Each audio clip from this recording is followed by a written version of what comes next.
Hello বন্ধুরা, Tanushree simple রান্নাঘরে তোমাদের সকলকে স্বাগত।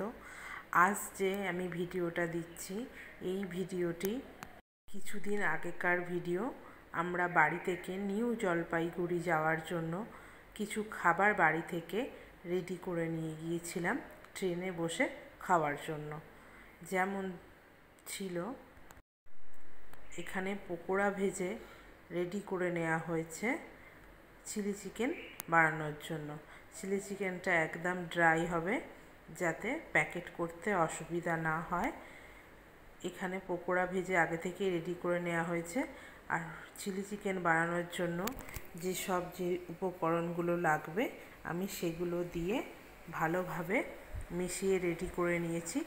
যেহেতু অনেকটা চিলি চিকেনের ব্যাপার, সেহেতু বড় ওভেন জ্বালিয়ে বড় কড়াইতে আমার হাজব্যান্ড ও আর এক দাদা দুজনে মিলে তৈরি করে নিয়েছে চিলি চিকেনটা রেডি করা হয়ে গেলেই আমরা ময়দা মাখানো লেচি বানানো রেডি করা পরোটাগুলো আমরা করে নেব।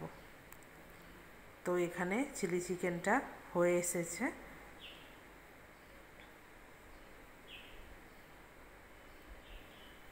চিলি চিকেনটা পুরোপুরিভাবে রেডি হয়ে গেছে। এরপর আমরা একে একে পরোটাগুলো বানিয়ে নেব। দেখুন বন্ধুরা, চিলি চিকেন একদম ড্রাই হয়ে গেছে। এগুলো পরে প্যাকেট করা হবে। এরপর আমরা আগে থেকে ময়দা মেখে লেচি করে তেল বুলিয়ে রাখা লেচিগুলো একে একে আমি বেলে দিচ্ছিলাম ও তার সাথে মা পরোটাগুলো ভাজছিল।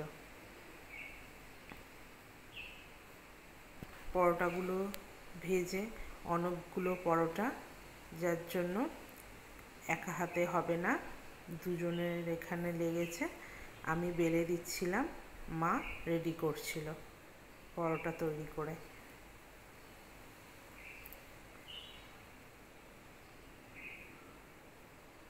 এইভাবে পরোটাগুলো করে একসাথে রেডি করে নেওয়া হয়েছে। দেখো বন্ধুরা, অনেকগুলো পরোটা হয়ে গেছে। এরপর চিলি চিকেনটা প্যাকেট করা শুরু করা হয়েছে।